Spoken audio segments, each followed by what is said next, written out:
Yes, indeed. We have liftoff as Good Morning Portugal clears the tower into our hour of the massive Movember Man Chat. And here to join us straight away is the Prof Gene Hearn from California. Hey.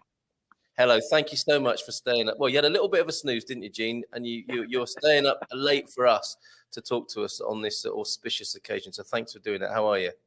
I'm great. I'm so thankful and honored to be a part of the show. I've been a secret listener for many months, but usually not in real time. So this show accompanies me on hikes and walks mostly. Oh wow, okay, that's so nice to hear.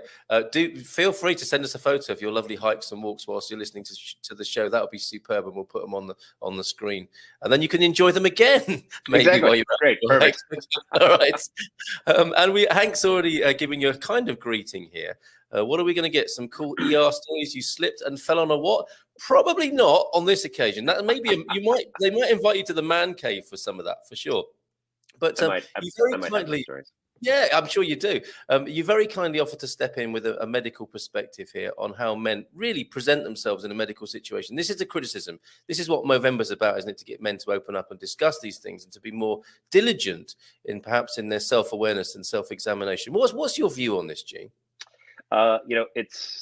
It's something that's obviously developed over many years.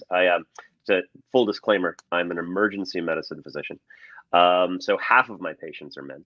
But what's really interesting is that I think, I was listening to the show from yesterday and Andy the doc, long-time listener, first-time caller, exactly. So Andy the doc had some really great points.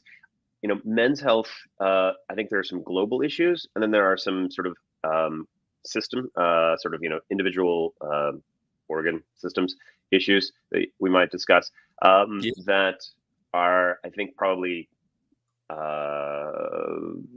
that present themselves in that people generally have a hard time unless it's really dramatic, or even sometimes if it is dramatic, they can't talk about it. They can't even tell it to the triage nurse. So frequently people will come in with a minor, complaint like, oh, I've got this and this and such, or I sprained my ankle or something.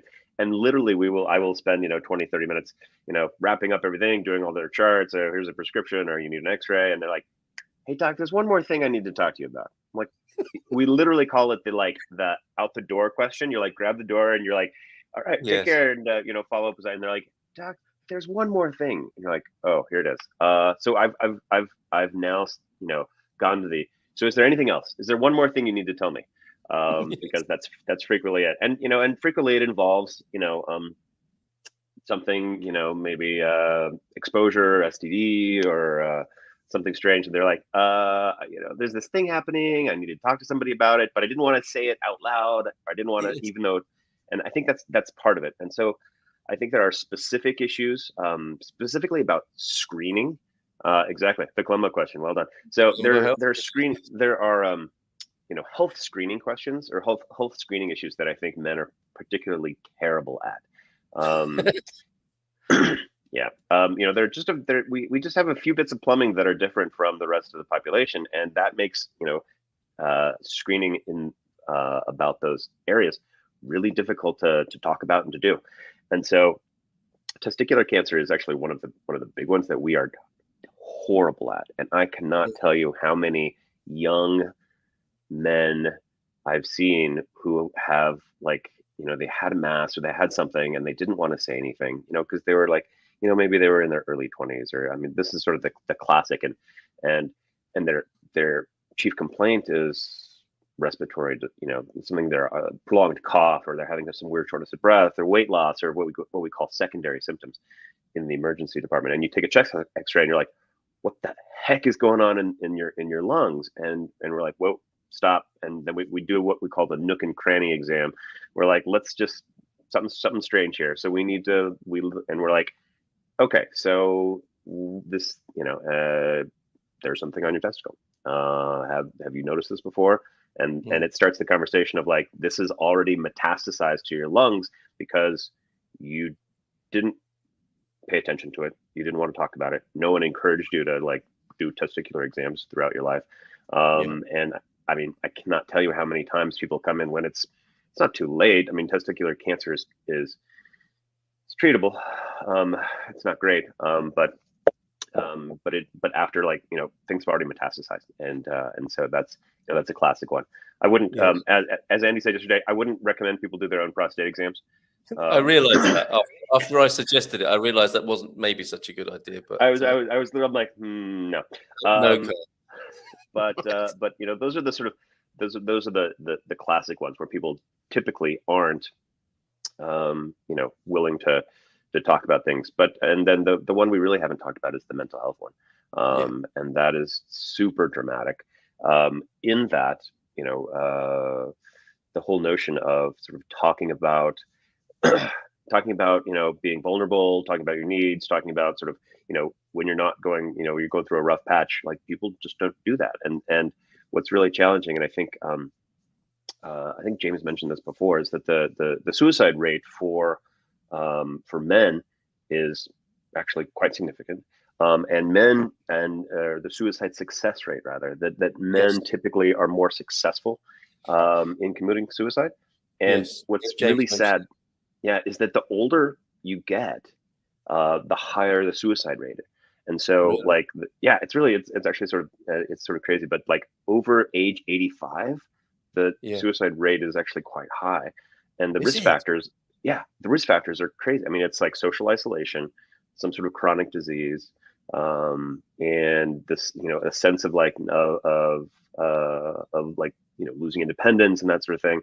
And so actually elderly male suicide is pretty significant. No idea about that. Wow.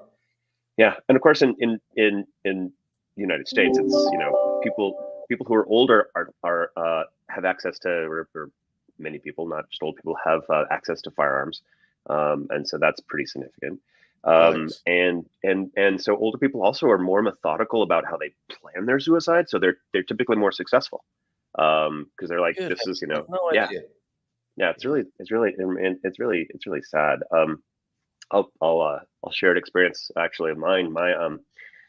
My mom's second husband was getting older. He was 92. He lost his independence. He was starting to lose his independence, that we were starting to have conversations about, maybe we should have somebody to come in and help you a little bit. And he grew up in the Depression, and the whole idea of like spending money to to have somebody to come in to help him was just horrible. So he actually he was a victim of depression, and he ended up killing himself. And it was tragic. It was just horrible, and it was because he sensed this loss of independence. And that he was always a really robust character. He was an electrician. He climbed electrical poles, and that whole sense of like losing his balance. He had a little vertigo issue. It was too much for him to consider that he was going to be a burden on anyone else, and it was too much. And that's that classic thing of like men not being willing to like talk about their issues, asking for help, finding help.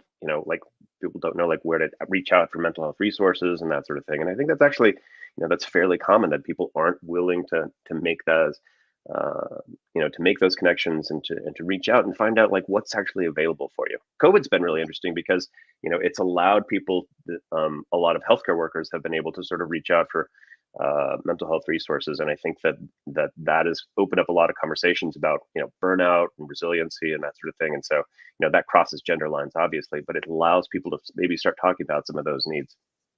Amazing. Okay, and obviously you are at the emergency end of this, and that's what you get to see. What do you think? I mean, you touched on it to some extent there, but what's the solution here? Movember is part of a broad solution, isn't it, to bring it to people's attention? What are you seeing that's working, do you think, from your other colleagues in the medical world? Yeah, part of it is, it's hard to say what really is working. In terms of like, it's awareness, it's finding like connections and realizing, social media has done a lot for us to sort of talk about, suicide rates and a lot of other bad things that are happening, but like starting to have those conversations to say, you're no less of a man if you have like mental health is another health problem. And sort of normalizing the behavior of like, I'm reaching out because I have struggles with such and such, and it might be, substance use or alcohol use or depression or anxiety. And like Ted Lasso, I don't know if you watch Ted Lasso. No, I don't know what that is. Oh, Ted Lasso is a show. It's a TV show. It's based on it's on Apple TV, but it's a show actually about an American football coach who gets hired by an English football team to be their coach, like purposely hired to like tank the team because the owner doesn't want them to succeed. Right. And it's a comedy, but it actually has brought out a lot of issues about mental health and mental illness, and because he suffers from some of it, and it's like really well done. And it's a comedy, but it actually just brought out some really good conversations for people to say, mental health is something that it's like any other kind of health. It may not be like the pneumonia you're having or the sore throat, but it's something else that needs to be dealt with. It's a chronic disease sometimes, and it needs to be addressed. Yes, indeed. Okay, Prof. Gene Hearn, thank you so much for joining us and teeing things up for us like that. Really appreciate it. I'm going to bring those 5 chaps on. Do you want to stay with us for this, or do you need to go to bed? Okay, no. I'm happy to stay. I didn't want to impose upon you because you might have other things to do, like look after people in an emergency setting, which is possibly slightly more important. But let's bring them on. All right, they can wait. They've already waited for 12 hours. What's an extra hour or two? Whatever. Let's bring on, in no particular order, the aforementioned James Holly, a fellow Californian, now an Erisarian, which is not a kind of philosophy, but he lives in the town of Ericeira in Portugal. Good morning to you, James. How are you? Good morning. All right, great to have you here. Stephen Wells, who's here because of his recent profundity on the man cave, which I hope you'll be able to sum it up once more. You hope you'll get that up again, Stephen. Francis is here. Francis, the genesis of this really bringing to our attention in November, and you put it on my agenda. You've got me growing this, Francis. Thank you very much for that. And you're doing it better than I am. appreciate your inspiration in this matter. Looking forward to your contributions. Man Cave host, Portuglish, aka Andrew Gilchrist, Andy, who's been cracking some great jokes, like "Don't borrow Gene's pen," I think, in the comments earlier on. Good morning, ladies and gentlemen. Morning, Andy. Good morning to you. And of course, last but not least, certainly not, Garvo, who is showing his softer side there. Is still there. What's your cat's name? Your pussy's name there, Garvo? Spud. Spud. How is Spud? Yeah, he's just coming and he's soaking wet and just left his paw prints all over my lap. As they do. Okay. So, gentlemen, if you could mute up if you're not speaking, we'll save on a lot of echoes. But if you can't, if you just hear something and you desperately need to speak to it, unmute and jump in. Okay.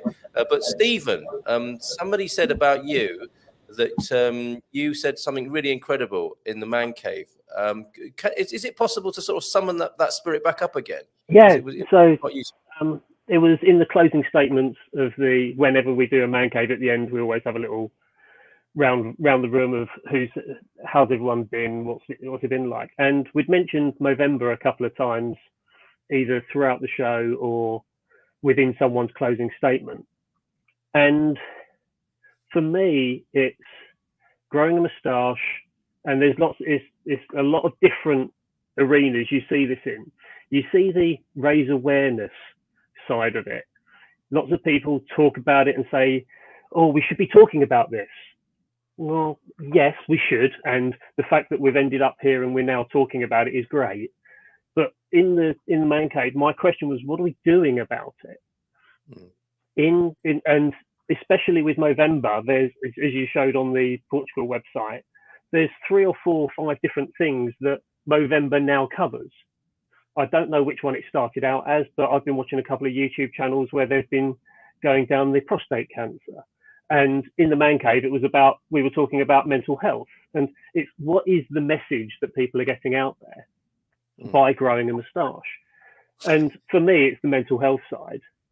And the thing that I went to is, what are we doing about it? Who have you phoned up? Who have you not heard from in a while? what actual action have you taken for yourself? Have you phoned someone? Have you asked for help? Because there's a lot of times, and the analogy I thought of yesterday was, we hear a lot about men don't ask for help. They don't have the vocabulary for it, I think was a comment in the comments a minute ago. We do. We don't hear. We don't listen in the way that it's being said.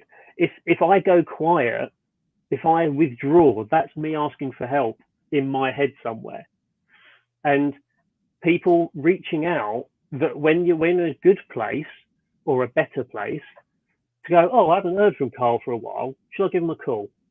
Mm-hmm. And when someone says, oh, no, I don't want to talk, it's not I don't want to talk necessarily, and this is from my experience, it's I don't want to talk to you about this. So if my mum asks me if I'm okay, and she's going to get yeah, I'm fine. Yes. Because I don't want to tell my mum where I'm not good or where things have been going on.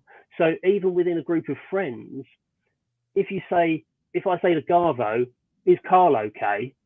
And Garvo spoke to you a couple of days ago, and you go, yeah, he's fine. He said he was fine. Don't do that. Don't do that. If you're worried about someone, ask them yourself rather than a third hand version of it, because it may be that they just couldn't talk to that person about it. So if we're all worried about one person here, we should all phone that person up and ask them ourselves. Amazing.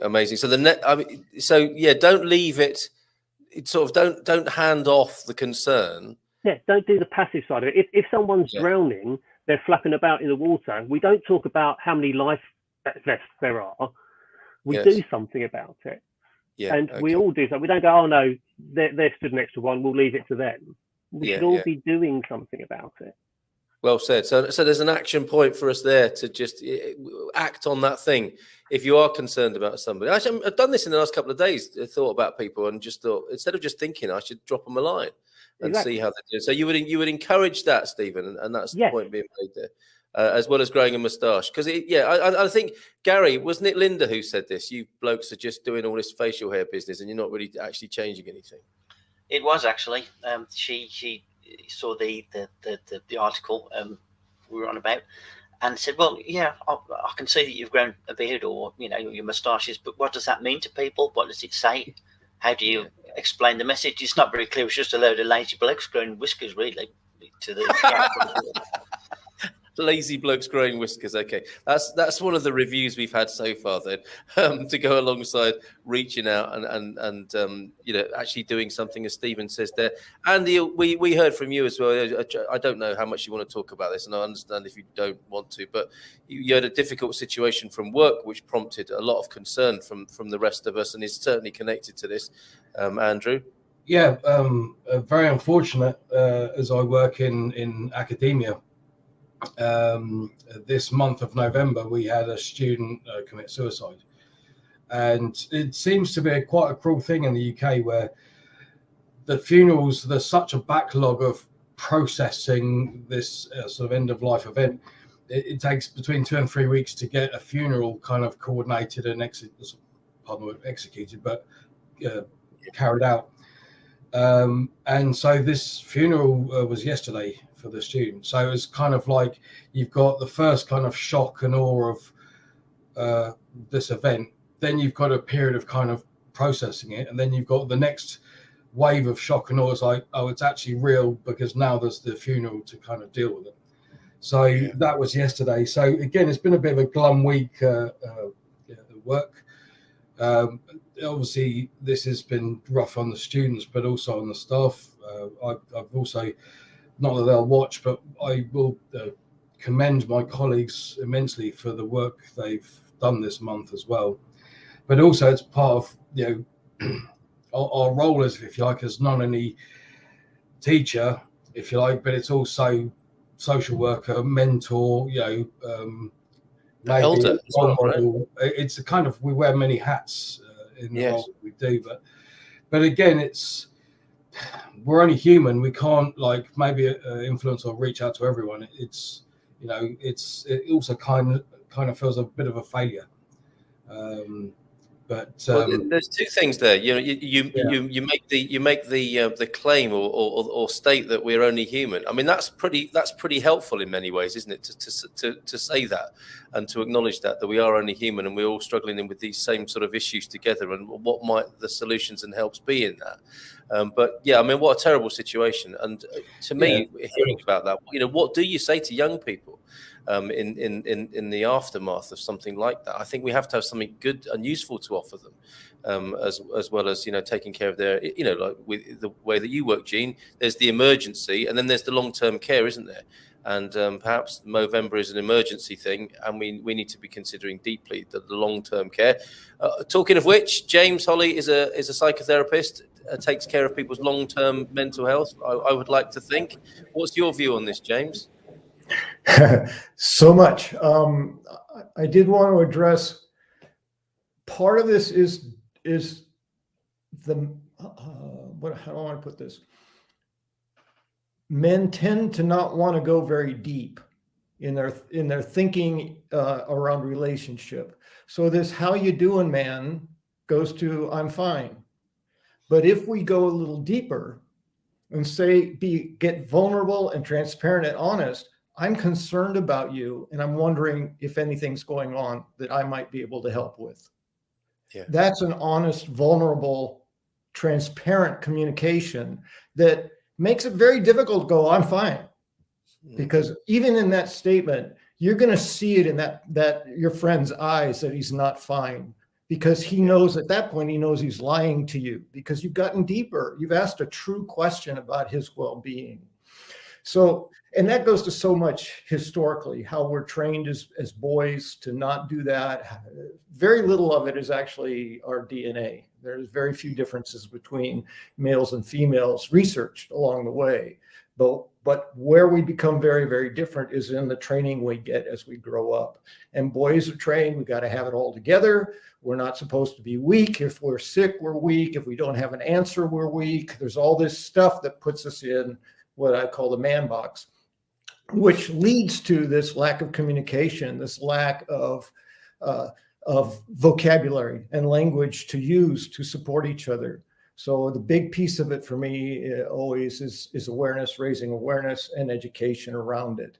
And doing it differently. And I think we're doing a much better job around that than historically. We're moving forward in terms of that it's okay to cry. It's okay to have feelings. It's okay to communicate feelings.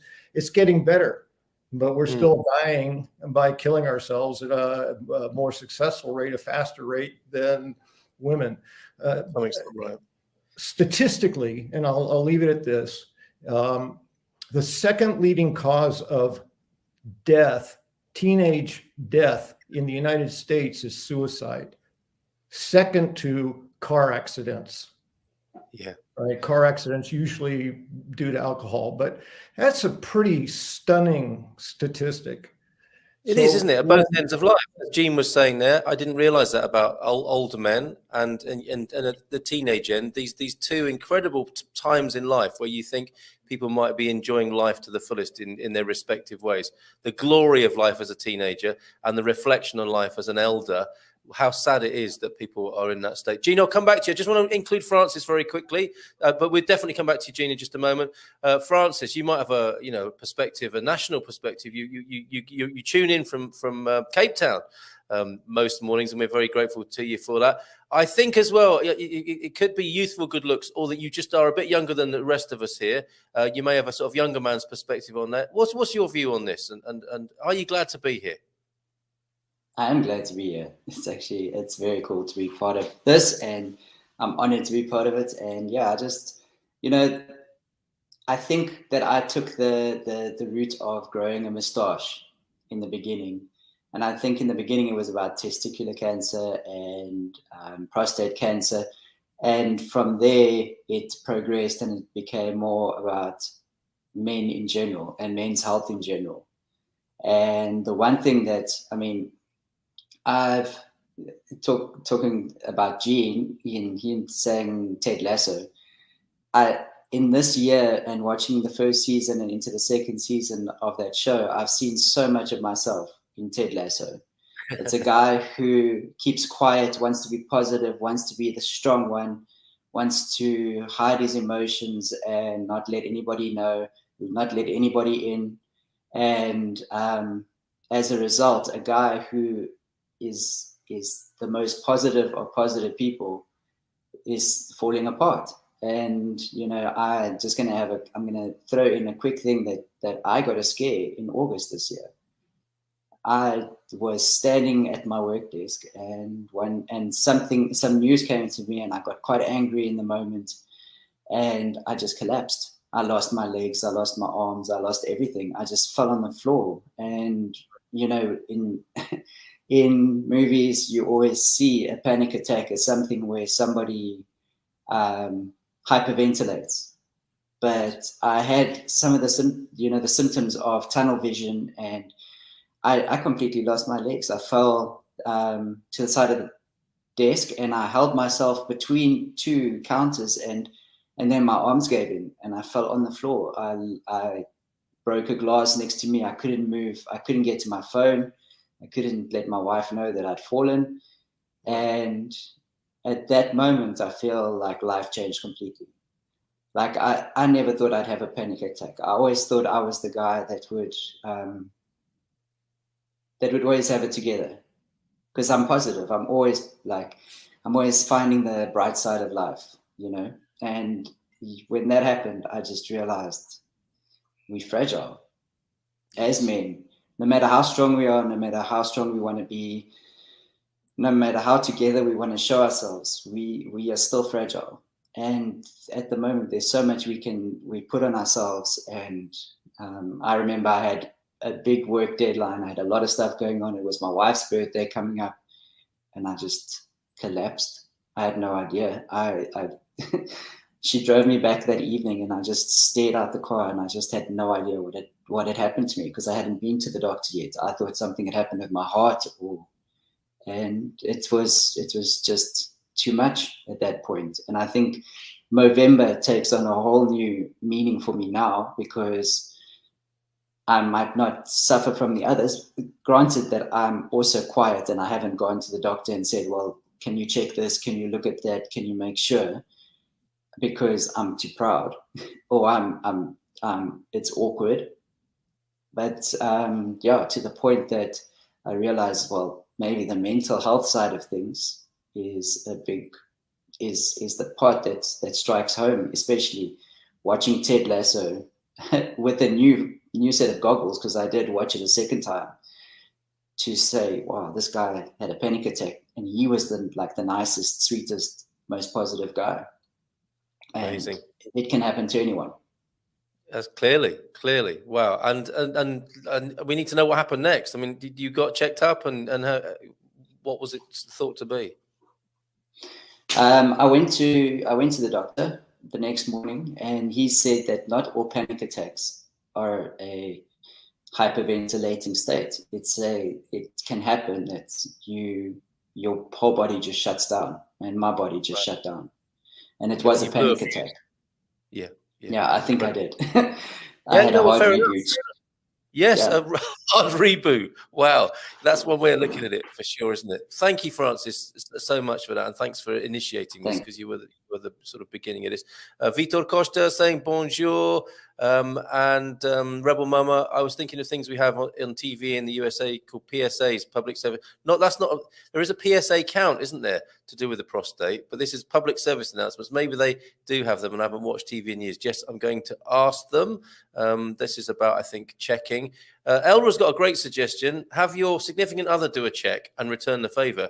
Guaranteed no one will miss a check. I know what I'm doing after the show. Thunder's going off. We'll look at the replay later on. The effects of COVID on a whole generation of men, from students who have had no social interactions and even been locked in expensive university education, to the elderly, as Jean alluded to. This is a serious problem for sure, isn't it? Beverly, my partner found out he had prostate cancer in 2019, had surgery in December. Sorry, I'll stop hiding you all in just a moment. And the doctor said, let's test your PSA levels whilst you hear public service announcement levels. He was lucky, so to speak, but even so, his cancer had spread out with the prostate in that short time. So went to have radiation therapy 2020 and has had his last hormone injection on 31st December. Please, men, says Beverly, don't hold back going to the doctor. Yes, life is half hard afterwards, but well said, Beverly. Thank you for taking the time to put that up. In case of any boohoo men sort of sentiments, where we live in a patriarchy, we have the best of it in many ways, don't we, collectively as men? Deborah makes a great point.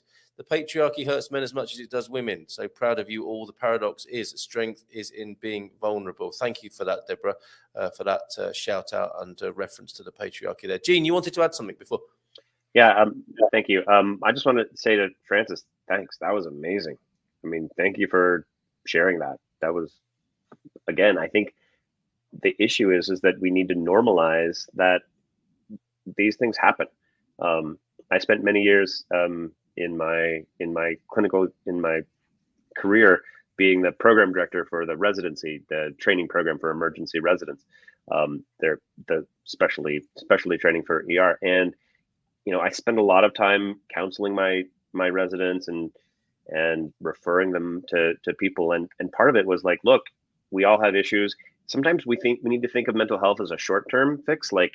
Maybe it's like the cast where you wear the cast for a few weeks or a couple months and the bones heal. Sometimes therapy is a short-term thing. And, I've had therapy when my parents got divorced, and I had therapy, years ago when I was dealing with marital issues. And like, yeah, you need a reference for a therapist. Here was the person I used. They were great. There are a lot of other people that are available for resources.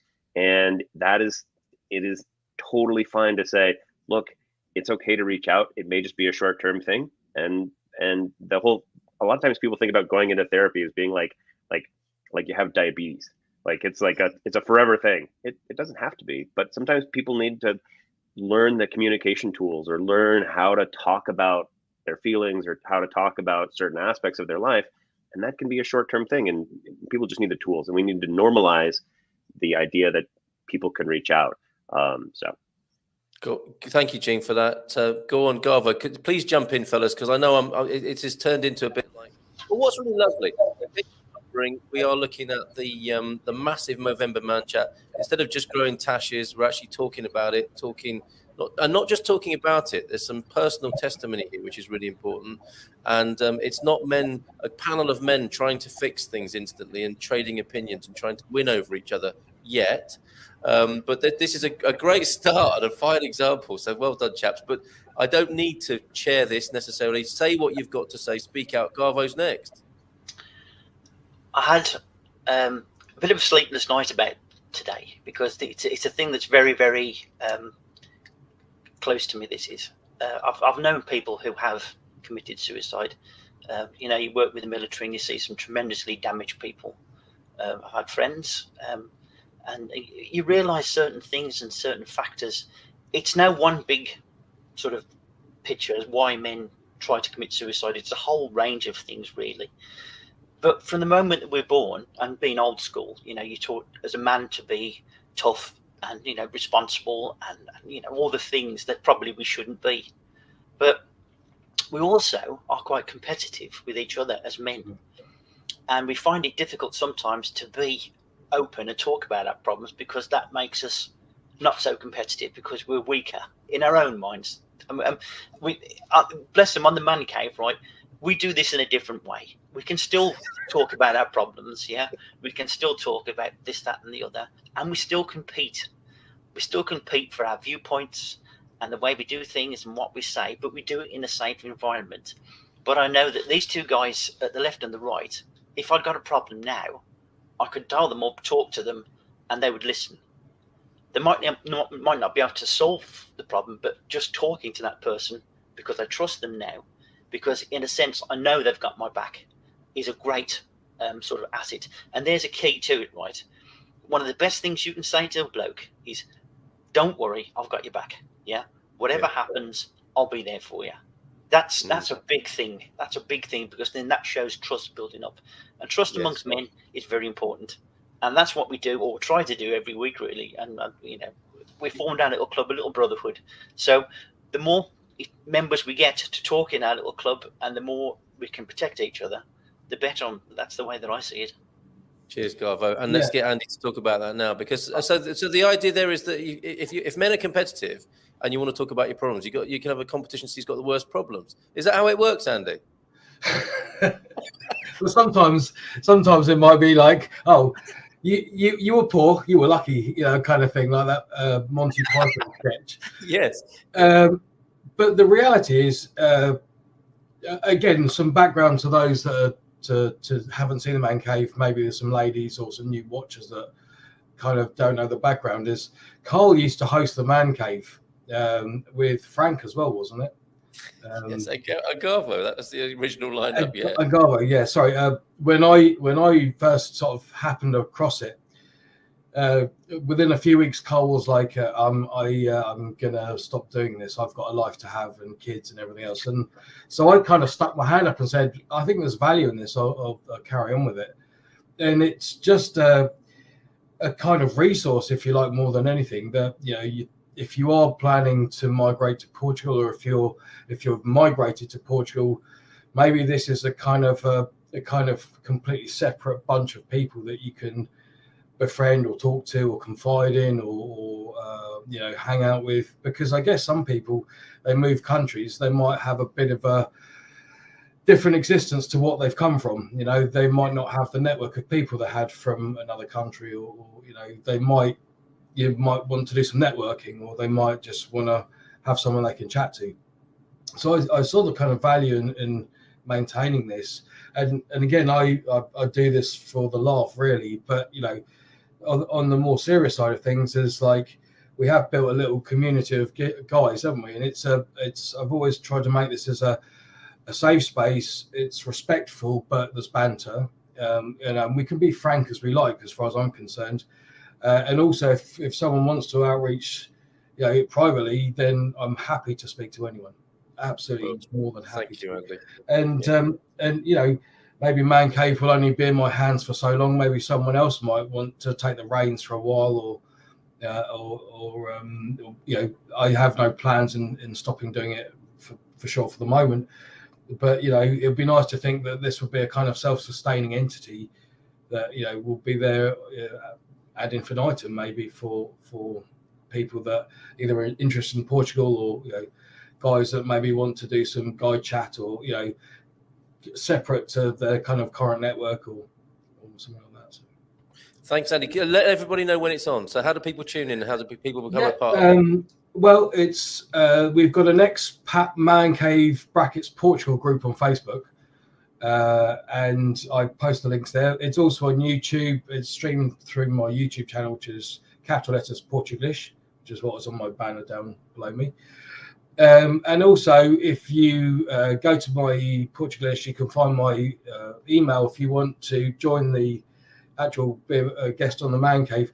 You can also send a message on when it's on live, and I can send you the link. But it's anyone who's been on before. Every week I send them the link.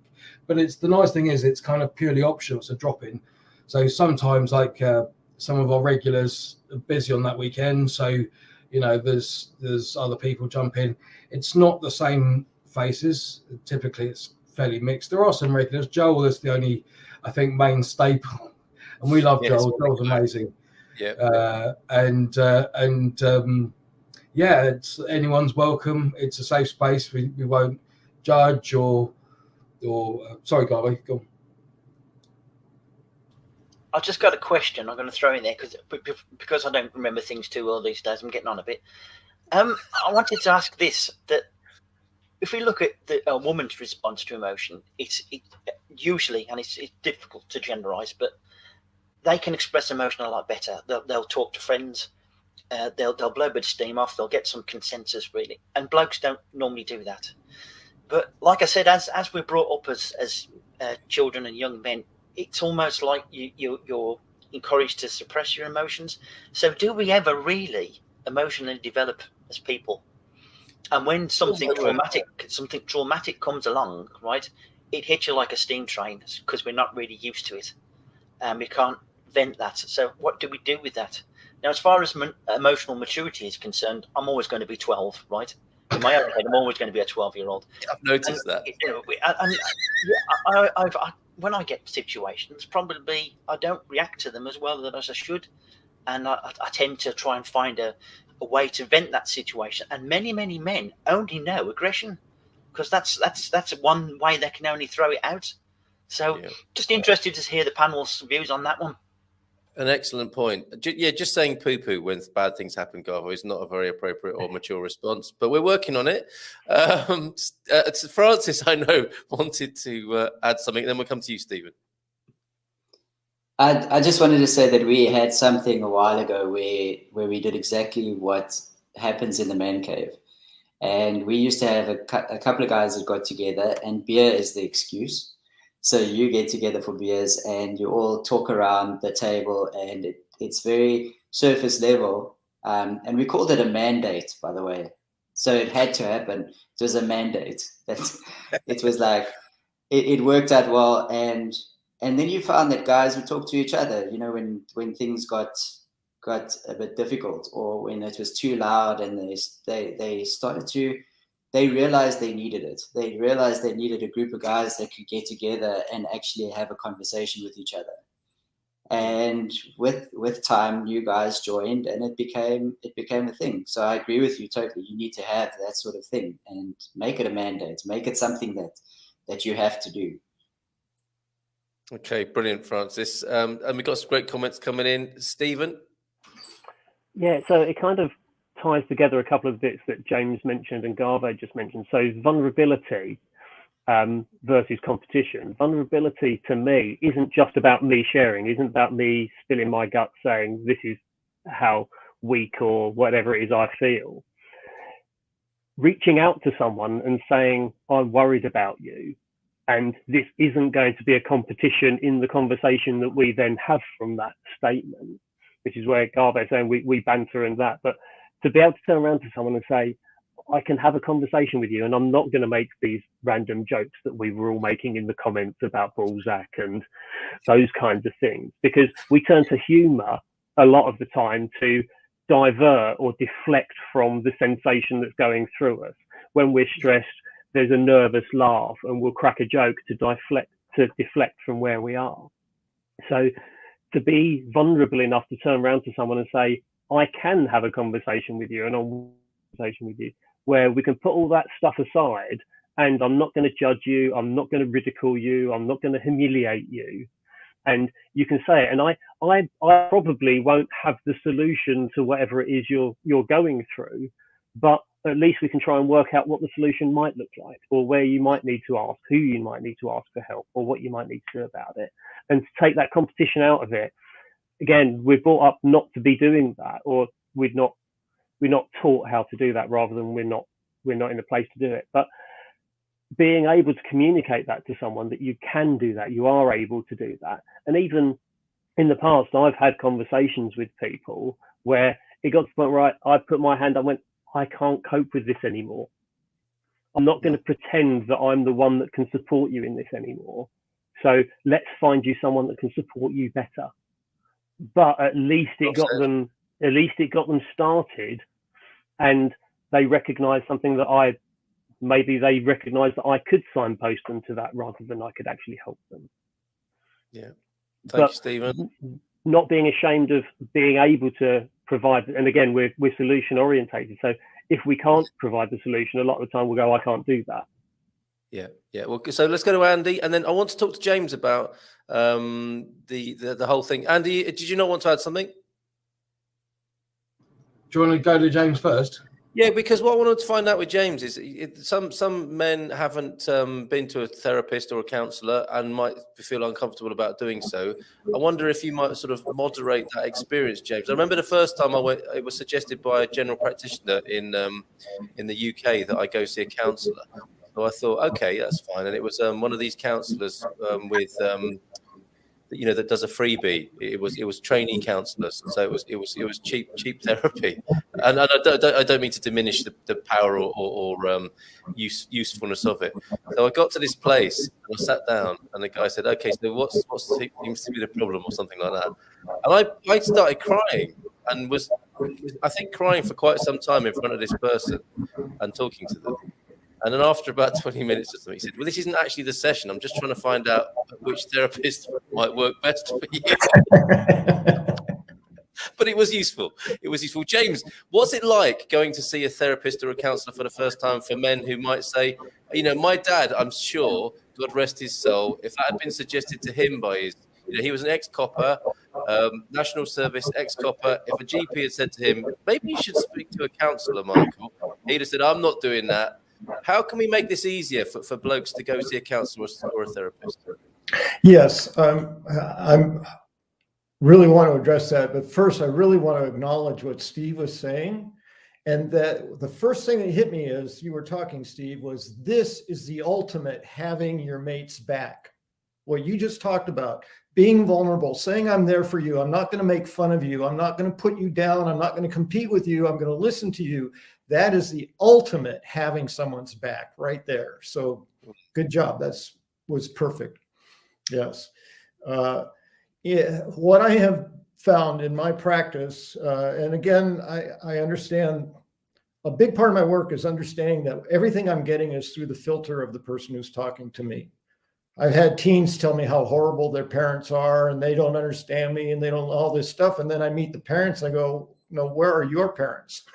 Right? It's like, wait, these are different people than this person described to me. So I really have to understand I'm getting through their filter and not take a side, but just hear them.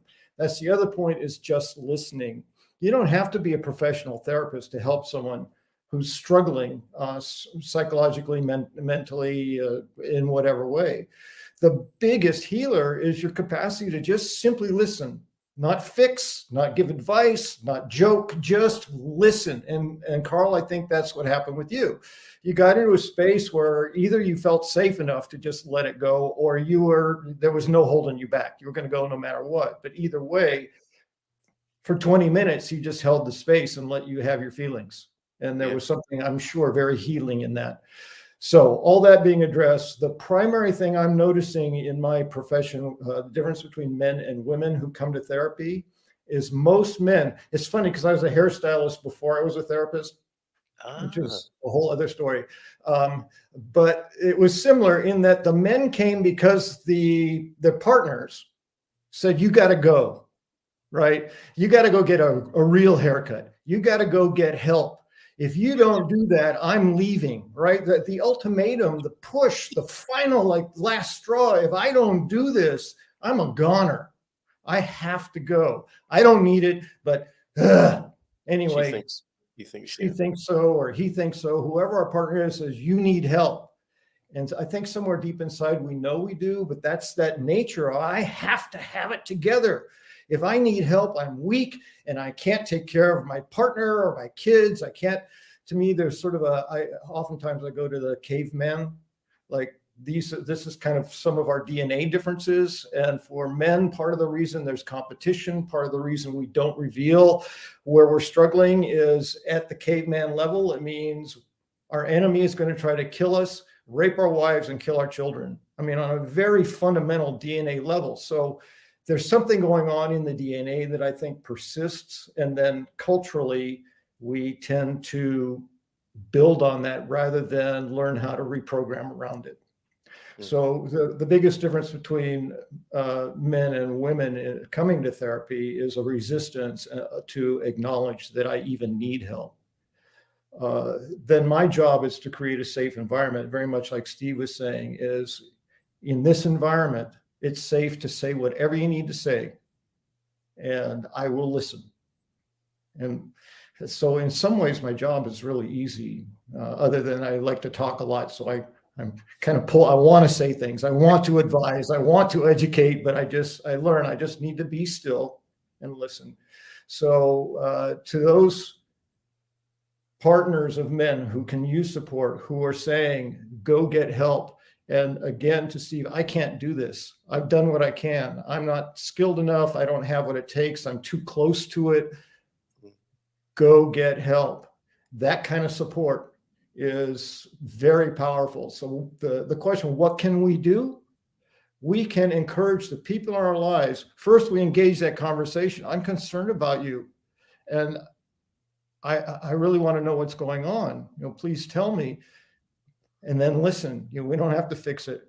And then the next thing is push. It's like, I think it would be really helpful if you sought professional help. Yeah. And then Thank you, James. Follow up. How is that going? Did you ever call anybody? Can I help you do that? The things we can take action in to help our friends and our loved ones. So that's superb. And I'd like to reiterate, thank you, James, for that. Man Cave is awesome. And this is great to have a validation from a woman who's been watching us for many months now, possibly getting on for years. Man Cave is awesome. Thank you, Andy, for taking the reins. Great group and so much value to the community. And yeah, I'd like to thank you as well, Andy, for doing that. And I know, in you reviewing it, telling people about it, and Gary there, I know that I have made male friends who I can call out of the Man Cave situation, and I hadn't realised it quite in that way. We mentioned Frank, and then the standing joke with Frank is like, where's Waldo or where's Wally? It's where's Frank? Missing in action in the Algarve. MIA does stand for missing in the Algarve now, but I know I can ring him. I could ring him at any time based on what we put ourselves through or how we held ourselves up to each other in the early days of the Man Cave and the spirit of the Man Cave. And same with you, Gary, I should add. We can call each other, can't we? Which is an amazing thing anyway, and an extra amazing thing that we're foreigners in a strange country and we've got that added safety net or facility or whatever you might call it. So I'm really grateful to how that's all turned out. And love you, Frank, wherever you are. It's probably on a beach having a beer right now. Not not too bothered by things. An example to us all, Gary. Let's take an example of what you're saying there. Being confident enough to ask somebody for to listen, to help, and we've proven we can do it. We can do it. And the ultimate sort of example of this is if you take a wartime situation where guys are in action together, right, and their lives depend on it. You will find no finer brotherhood than that point in time. Yeah. So why must we wait for a war to happen to look after each other like this? We can do it. We bloody well can do it, and we can do it well. So let's rethink about it, right, and put it into a modern situation where we can just be there and listen to somebody. Don't have to judge, don't have to give advice, but just listen, because it is possible. We do it every week, so let's do it. Love you, Bab. Thank you for that. Right, we're in our last few minutes, and it's only right that we should all have a say in the spirit of things. One last thing. Go on, Andy. The Man Cave is there for your back. Yeah, we've got your back. Yeah. That's the motto. We'll have to find out what that is in Latin. One other thing. Yeah, there was a thing earlier that men are perpetual 12-year-olds. I could probably agree with that. We're probably emotionally childlike, and I know my female members of my family and my wife and probably every other woman I've met regard men as just a big 12-year-old boy.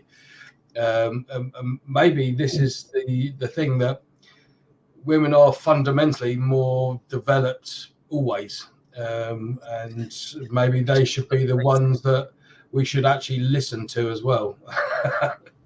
It's a good point. It's a good point. Which might have a lot of support, I think. But maybe that's the theme for the Man Cave tomorrow night. Should men listen more to women? You'll get a lot more women tuning in tomorrow if you do that. So in traditional Man Cave style, it just maybe a minute or so each to go round. Thank you so much for being here this morning for the massive Movember Man chat. For at least giving me the chance to make that alliterative catchphrase there. So this is the chance, fellas. I mean, I think it's important to to do everything that we're meant to be doing in Movember, but also honour the 12-year-old, that we do like banter and humour, and that we do like to fix things. So with that in mind, a kind of light-hearted fix that we could move forward with.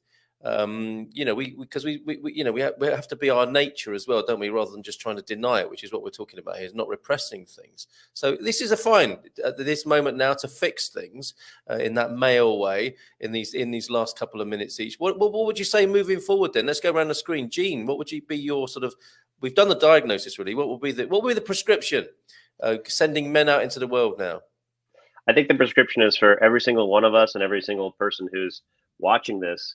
Is, as Steve said before, and I loved it, like in the next week, reach out to 2 of your friends that you haven't had contact with in a few weeks, a month, maybe a year, and just reach out to just check in. Because I don't think we, especially COVID has screwed up so many things. And this is a great example of like being able to reach out and make a difference. So that's everyone's homework for the next week. Good on you. Thank you very much, and thanks for being here in the early hours of the morning. Happy Thanksgiving to you and all your family over there. James. Yes, twofold. One is a motto that I learned through an amazing organization called Challenge Day. And their motto is notice, choose, and act. So we're not free to make a choice until we notice there's a choice to be made. So that calls men especially into self-awareness. Look within, see what's going on, then make a choice about it. What do I want to do about what I'm discovering? And then take the action that's consistent with that choice, right? So that overall theme. And a big part of that would be, I would highly recommend for all adults, but especially men who are taught to not be a boy at a very early age, it's time to be a man, is to find that child, be playful, discover it, play with your children. Are a great opportunity to be a child, because you just get down with them and they don't think you're weird, they think you're fun, right? So men, please, especially men, let's allow ourselves to be playful, to be 6 or 7, not just 12, be all of it, and let ourselves be fully expressed, including that child that got kind of put away at a very young age. Well said. Can we have that acronym again? Notice, choose, and act. It's a 3. And to me, life is that: notice, choose, act, run around. Then they recommended ultimately celebrate, pat yourself on the back, acknowledge the fact that you've done something constructive in that process. But notice, choose, and act. On and on and on. That's a great 3-step. I was hoping it was going to be NAC so we could talk about knackers, but then, it didn't work out that way. Thank you, James, for that so much. Andy, a man cave moment. The roundup, your conclusion or your suggestion, or your manly fix. My manly fix was a good old saying, isn't it? A problem shared is a problem halved.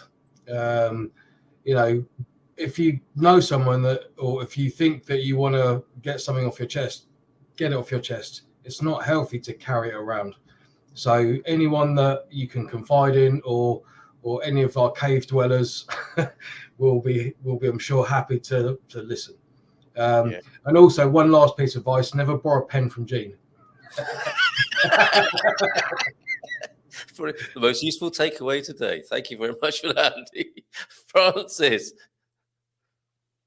I think for me, it's don't collapse in a heap on the floor before you realize you have to you have to take a look at who you are and where you've come from and where you are standing now.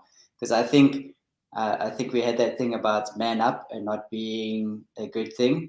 And for me, I've realized that there's a level of man up to being courageous enough to actually admit that you've lost the inner child, you've lost that inside.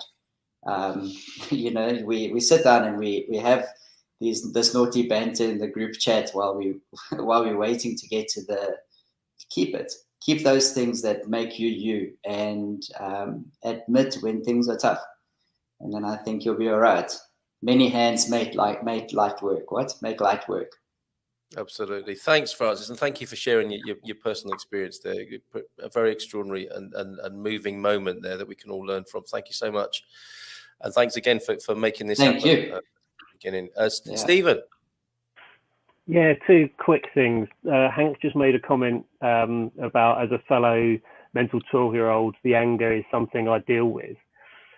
When I had massive issues after my dad died 12 years ago, the anger was the thing that kept me alive.